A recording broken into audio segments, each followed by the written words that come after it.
Bienvenidos a la precisión de los sesgos y la estadística de las pruebas de IA. Entonces, ¿cuál es el verdadero objetivo de la evaluación?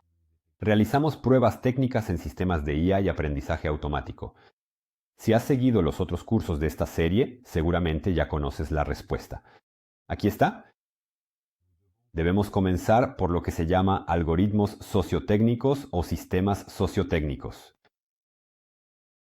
¿Por qué es esto? Porque generalmente el algoritmo es solo una pequeñísima parte de este sistema. Alrededor de este algoritmo existe lo que se llama procedimientos de toma de decisiones. Voy a explicar este punto en un momento. Como saben, hay datos de entrada y esas entradas son determinadas por personas y deben ser medidas o recolectadas de cierta manera. Los efectos de filtro que hemos abordado en otros cursos también juegan un papel aquí. El propio algoritmo también presenta muchas complejidades. En general, se trata de una función que va de las entradas a las salidas. Sí. Y esta salida conduce a una determinada acción que a veces puede estar mediada por una persona. No siempre es así, también puede estar completamente automatizada. Pero en la mayoría de los casos, cuando una acción se deriva de estas salidas o de estas acciones, hay una intervención humana. ¿Por qué es importante? Por lo tanto, existen objetivos específicos que estas acciones buscan promover. Sí, y estos objetivos generalmente son definidos por personas. Así, cuando intentamos evaluar los riesgos de estos sistemas, debemos tener en cuenta todo el sistema en su conjunto. Es lo mismo durante las pruebas técnicas. Para saber qué características de los algoritmos son importantes en términos de riesgo, es necesario prestar atención también a todos estos otros elementos.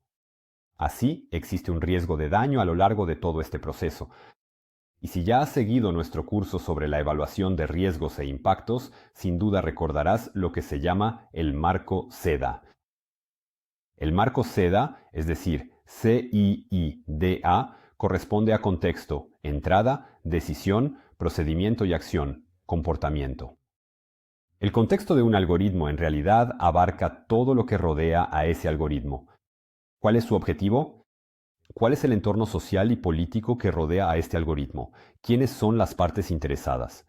¿Cuáles son sus intereses? El input, es decir, los datos que se introducen efectivamente en el propio algoritmo.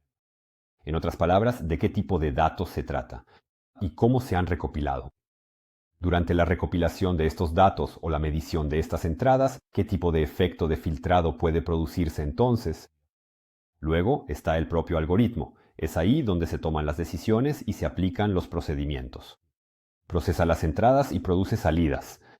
Por lo tanto, estos son los resultados generados por el algoritmo. Estas salidas pueden adoptar diferentes formas. A veces están mediadas por humanos, a veces no. En otras palabras, sucede que los humanos intervienen en esta decisión y toman ciertas medidas. Y finalmente, una acción es desencadenada por este algoritmo, lo que provoca un evento en el mundo real. Entonces, ¿cómo se utilizan estas decisiones? ¿Todo esto ocurre automáticamente o hay personas que lo utilizan para hacer algo? Y lo que es importante es saber qué impacto significativo tiene esto en los seres humanos. Eso es precisamente lo que constituye aquí el verdadero factor de riesgo. Esto se parece a un esquema del marco de referencia, donde en realidad el contexto trata de quién hace qué, cómo y por qué. Las entradas corresponden a los datos y a todos los efectos de filtrado que pueden existir en este nivel. El procedimiento de toma de decisiones corresponde a un razonamiento realizado por un algoritmo, al que a veces puede sumarse el juicio humano. Luego, se lleva a cabo una acción, lo que puede acarrear consecuencias importantes. Por ejemplo, los algoritmos de emparejamiento profesional son una ilustración de esto.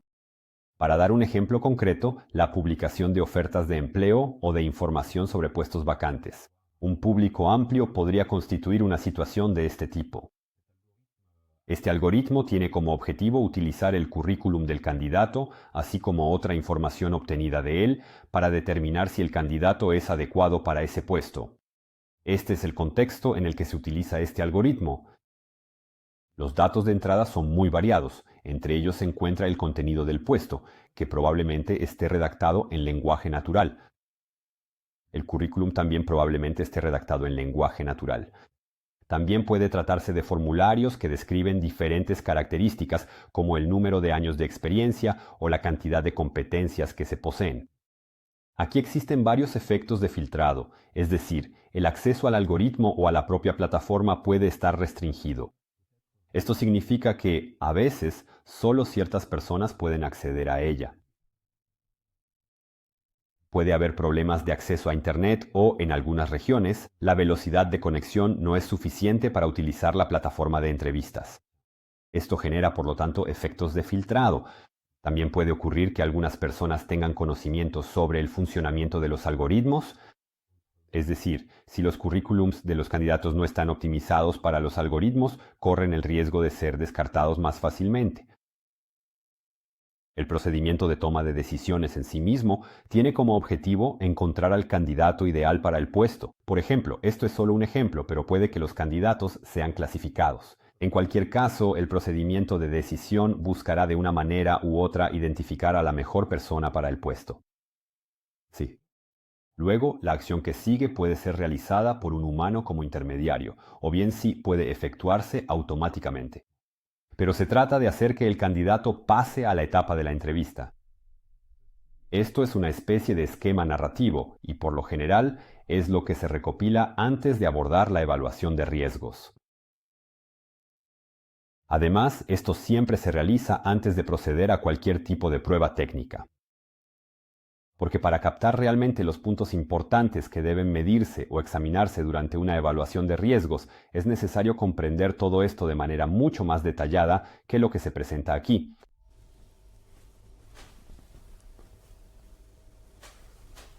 Por lo tanto, las pruebas de las partes técnicas de un sistema sociotécnico deben realizarse sobre la base de una evaluación de listas. Esta es una convicción muy fuerte en Babel. Sin realizar una evaluación de riesgos. En otras palabras, es muy difícil probar únicamente la parte técnica de un sistema sin considerar el conjunto del sistema sociotécnico. Sin embargo, esto no significa que sea imposible. Y hay muchas discusiones en torno a la modularidad de la IA responsable y la cadena de suministro de la IA.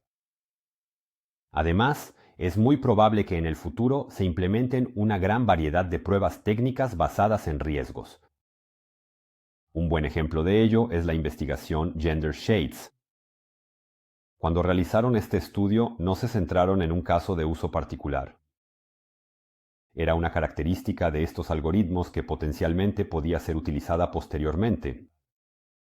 Sin embargo, lo que estaban probando era si el rendimiento variaba según el grupo poblacional al que se pertenecía.